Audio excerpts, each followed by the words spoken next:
안녕하세요 여러분, 튜어맘입니다. 지난번에 제가 만든 영유에 관한 영상에 댓글들이 굉장히 많이 달렸더라고요. 그래서 제가 그걸 보면서 제가 영상을 한 번 더 찍어서 저의 의견을 한 번 더 말씀을 드릴 필요가 있다고 생각되어서 3탄을 제작하게 되었습니다. 일단은 제가 영유를 반대하는 입장은 많지만 편협적인 의견은 아니고요. 어떠한 제가 이제 영어를 전공을 했고 그 다음에 미국에서 교육학 석사를 공부하면서 제가 이제 알고 있는 이론적인 부분이나 아니면 이제 주위의 지인분들 그리고 많은 이제 전문가들이 하는 이야기를 토대로 해서 하는 이야기니까 편협적인 내용은 아니라는 거 말씀드리고요. 단지 제 영상을 보시고 영유를 보내고자 하는 부모님들이 조금 더 참고를 했으면 하는 입장에서 만든 영상이기 때문에 즐겁게 재미있게 봐주셨으면 좋겠습니다. 일단 첫 번째는 많은 소아과 의사나 정신과 이제 의사 선생님들은 아이들의 영어 조기 교육을 하지 말라라고 많이들 말씀을 하세요. 그 이유는 아이들의 성장기에는 언어 중추가 발달하는 시기입니다. 이 시기에는 다른 언어를 배우면 아이들에게 혼동을 조금 더 주고요. 오히려 모국어를 집중적으로 아이들이 배워야 되는 시기거든요. 모국어를 일단 먼저 집중적으로 해야지 아이들의 뇌가 업그레이드 됩니다. 모국어 발달은 두뇌 발달에 굉장한 중요한 요소인데요. 나중에 우리가 공부머리라고 하는 것들 있잖아요. 그래서 초등학교 전에 아이들이 모국어 발달이 잘 되어야지 공부를 할 수 있는 머리가 발달이 되는 거예요. 근데 이 시기를 영유아기에 놓쳐버리고 다른 언어를 한다라면 그게 지금 아웃풋으로 나왔을 때 뭔가 보여줄 수도 있지만 모국어 형성이 잘 안 된 아이들은 결국은 나중에 많은 것들이 부족해질 수가 있거든요. 우리가 요즘에 얘기하는 사고력, 창의력, 논리력 이러한 부분들이 모국어가 발달이 안 된 아이들은 이런 부분들이 부족해질 수가 있어요. 요즘은 문학뿐 아니라 수학, 과학, 공학 이런 것들이 모두 언어를 기반으로 하는 논리적 사고력을 요하는 것들이 굉장히 많아요.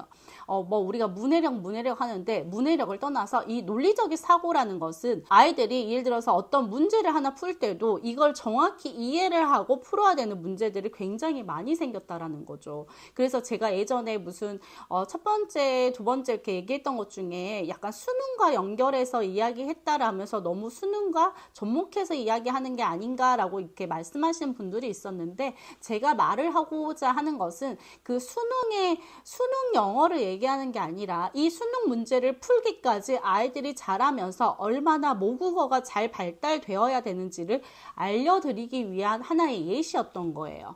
요즘은 예를 들어서 엄마들 요즘 사고력 수학 이런 것도 막 7세부터도 많이 보내시더라고요. 근데 사고력 수학 문제 보시면 알겠지만 문장이 한 5줄, 6줄 된단 말이에요. 더 긴 문장들도 있고요. 그러면 초등학생들이 그거를 읽고 단순히 공식을 대입해서 풀 수 있는 문제들이 아니라 이거를 문제를 정확히 이해를 하고 풀어야 되는 것들이거든요. 그게 바로 사고력이고 논리적인 것들인데 이러한 부분이 일단 모국어가 되지 않으면 어떡하겠어요? 공식만 안다고 풀 수 있는 문제들이 아니라는 거예요. 점점 우리의 입시나 세상을 살아가는 데 있어서 어떤 것들을 우리가 하기 위해서도 그런 사고력이나 논리적인 거나 이런 것들이 필요해진다라는 거예요. 예를 들어서 이런 거예요. 회사를 다녀요. 회사를 다니는데 그 상사가 나한테 어떤 오더를 했는데 그걸 내가 정확히 이해를 못하면 굉장한 실수를 저지를 수도 있고 회사에 되게 치명적인 손실을 줄 수도 있는 그런 일들이 벌어질 수 있다라는 거예요, 여러분들. 그렇기 때문에 이게 단순한 문해력만 지금 얘기하고 싶은 게 아니라 일단 모국어를 잘하면서 자기가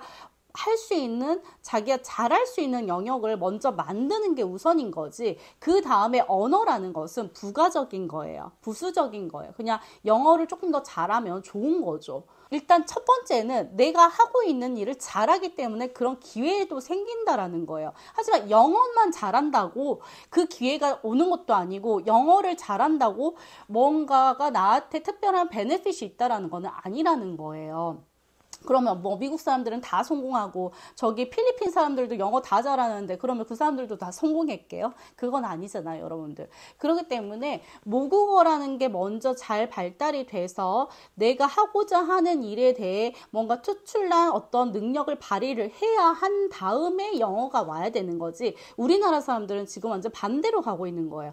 영어를 하고 그 다음에 부가적으로 뭔가를 더 하면 돼라고 생각을 하는 것 같아요. 그래서 여러분들 조금 그거를 다시 한번 생각해 보시면 좋을 것 같아요. 그리고 이제 제 말에 또 이제 반박을 하시는 분들 중에 영유를 다니면서 아이들이 영어를 자연스럽게 습득하기 위해서 나는 영유를 보냈다. 그리고 아이가 말을 한다. 뭐 원서 책을 읽는다. 그래서 나는 아주 매우 만족한다라는 댓글도 본 적이 있어요. 물론 뭐 아이가 말을 하고 원서를 읽고 그걸 정확히 이해하는지는 모르겠지만 그럴 수 있겠죠. 잘하는 애들은 말도 굉장히 잘하고 그런 아이들은 보내주는 게 저는 맞다라는 주의예요.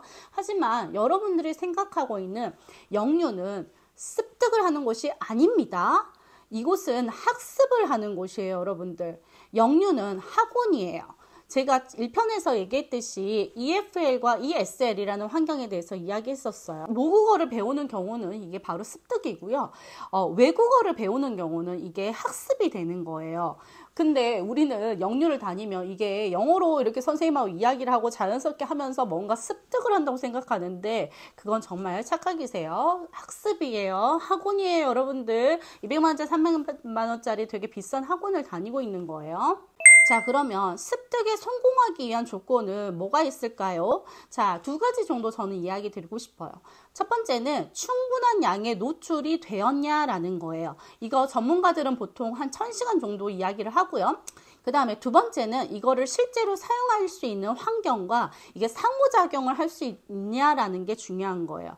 하지만 영유는 일단 학습을 하는 곳이기 때문에 하루에 한 4시간 반에서 많아야 뭐 5시간 이 정도밖에 노출이 되어 있지 않고요. 그 다음에 상호작용이 되느냐, 이거는 원에서 뭐 선생님하고 아니면 영어를 좀 잘하는 친구와의 어떤 인터랙션 정도이지 밖에 나와서는 일단 놀이터부터 나오면 애들이 다 무슨 말이에요? 한국말 하죠. 놀이터가 나가가지고 애들이 뭐 모든 애들이 다 영유를 다니는 건 아니니까 그 애들하고 다 한국말로 얘기하고 집에 와도 한국말 하고 밖에 나가도 한국말 하고 영유에서만 영어를 하는 거예요. 그렇죠? 그럼 충분한 양과 이게 상호작용이 되는 환경인가요? 아닙니다, 여러분들. 그렇기 때문에 영유는 학원인 거지 절대로 자연스럽게 습득을 할 수 있는 곳은 아닙니다. 자, 그러면 자연스럽게 이런 환경에 노출이 되려면 어떻게 해야 될까요? 맞아요.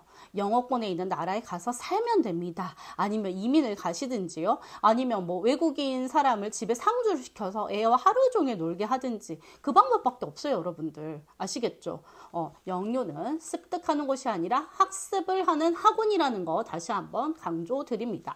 자, 또 이런 말을 해요. 이중언어를 하면 바이링구얼이라고 하죠, 우리. 이중언어를 하면 뇌에 되게 좋다. 두뇌 발달이 좋다.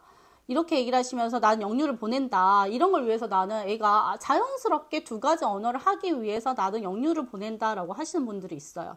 맞아요. 그 말은 맞아요. 어떤 말이 맞냐라면 이중 언어를 하면 뇌 발달에 도움이 되는 건 맞아요.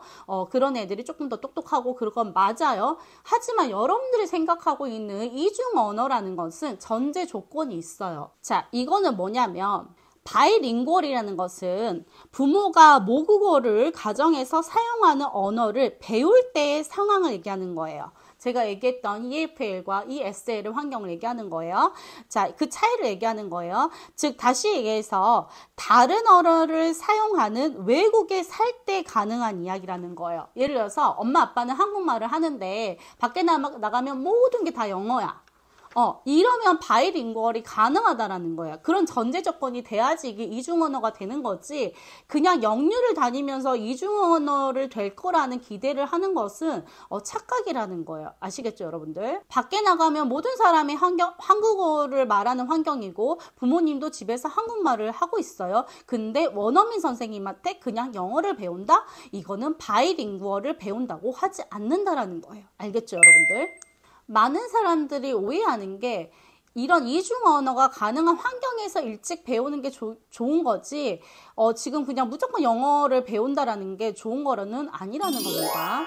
자, 그 다음에 제가 또 생각하는 영유의 문제점 중에 하나가 교사가 자주 교체가 된다는 점이에요.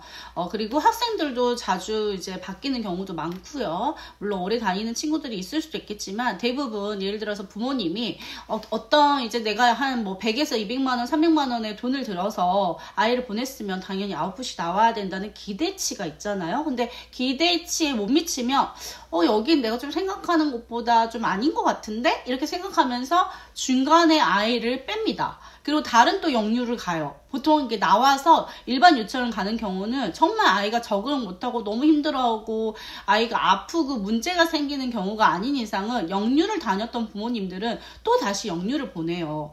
하지만 우리 일반 유치원은 어때요? 한 담임제에 아이들이 뭐 어렸을 때 4세, 5세부터 해가지고 보면 어린이집이든 보면 뭐 7명, 15명, 20명 이렇게 늘어가면서 아이들이 한 반이라는 그 클래스 안에서 같이 1년을 같이 보내요. 그러다 보니까 담임선생님께서 이 아이를 3월부터 이제 아이들을 1년을 가르치면서 아이의 성향이나 어떻게 발달이 되어 있고 어떤 과정을 거쳐왔는지를 너무나 잘 아세요. 아이의 커가는 과정 중에 내가 집에서 아이를 케어하지 않는 이상은 아이의 발달 과정을 정확히 알 수가 없어요. 특히 워킹맘 엄마들은 아이들을 그냥 진짜 저녁에 밥 먹고 씻기고 이 정도밖에 못하고 거의 주말밖에 못 보는데 모든 다른 뭐 친구들과 노는 과정이나 뭐 유치원에서 어떤 놀이를 하고 어떤 걸 배우면서 아이들이 어느 정도로 발달이 되어가고 있고 지금 무엇을 하고 있는지를 알 수 있는 거는 담임선생님밖에 없거든요.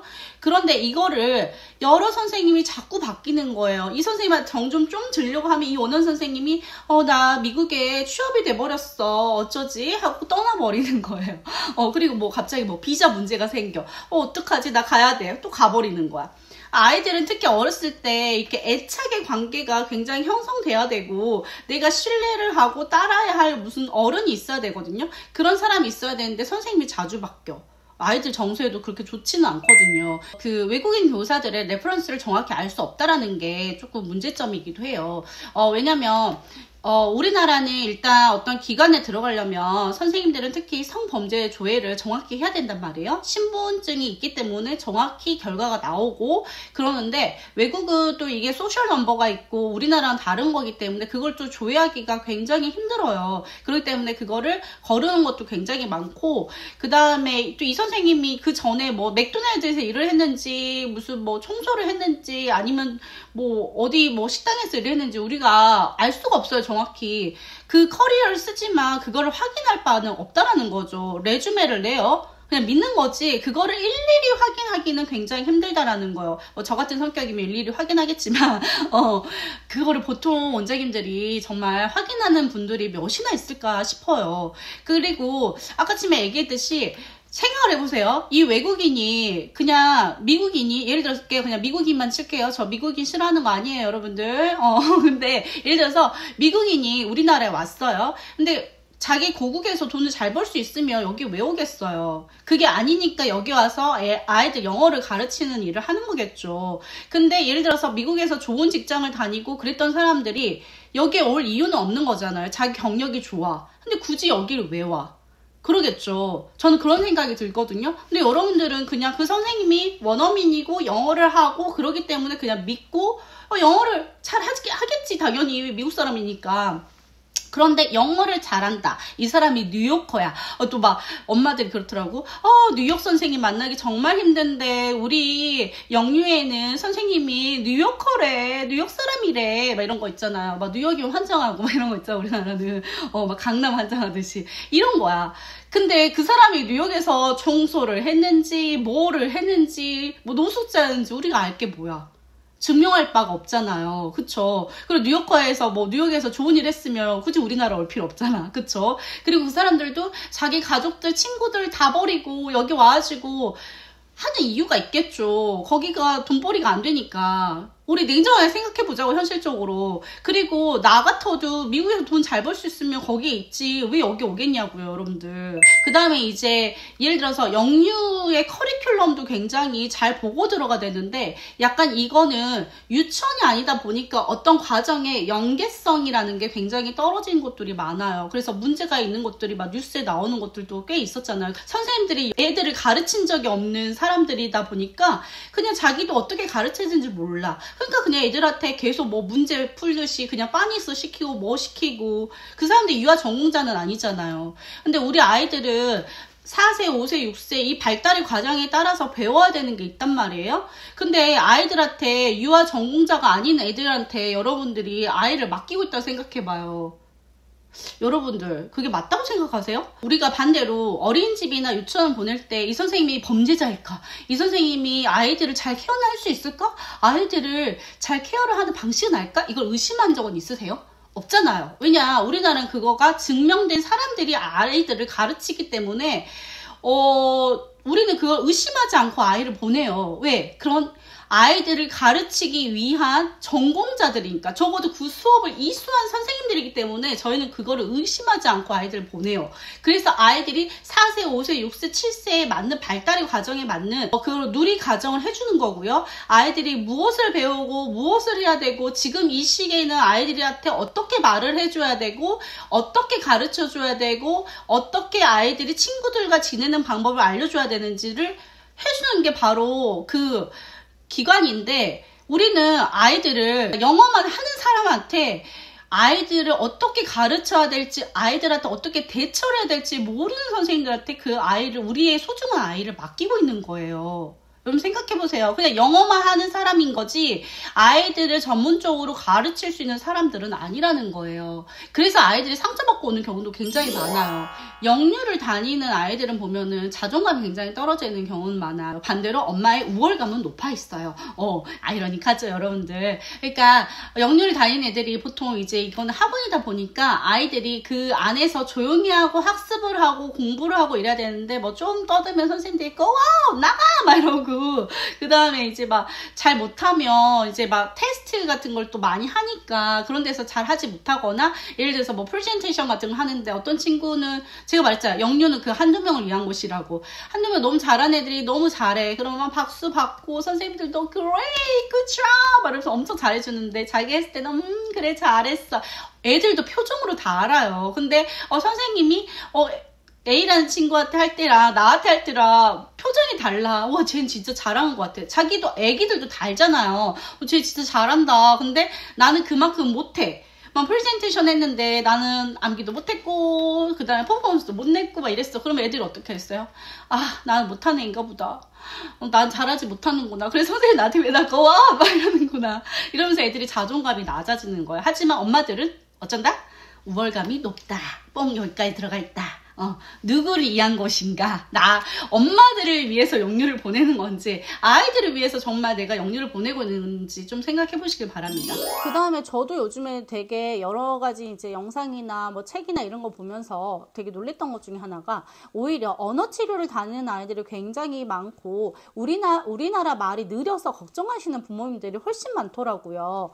그 이유는 첫 번째는 우리가 코로나를 겪었잖아요. 그래서 그런 약간 단절된 거리두기가 심각했던 그 시대를 거쳐서 요즘 아이들이 좀 영유아가 그런 경우도 있어요. 저희 투연이만 해도 어린이집에서 그 어린이집을 다니고 있는 시기가 딱 마스크를 다 쓰고 다니는 시기였고, 아이가 말을 배우는 시기에 입술을 보지 않고 그 한국말을 배웠기 때문에 발음이 정확하지 않더라고요. 그러다가 이제 이게 거리두기가 제한이 풀리고 마스크를 벗는 시기가 오니까 아이들이 어느 순간 발음이 굉장히 또박또박 좋아지더라고요. 그거를 이제 주위의 지인분들이나 아니면 이제 저희 가족들이 느끼는 거죠. 그 전에만 해도 무슨 말인지 잘 모르겠다 그러면 제가 통역을 해주고 이랬었는데, 어느 순간부터 부모님들이 야, 이제 말 잘하네, 무슨 말 하는지 알아먹겠네, 이렇게 얘기를 하시더라고요. 그래서 아이들이 약간 코로나에 이렇게 피해가 된 그런 케이스들이 많아서 또 우리나라 말이 느린 케이스도 있고요.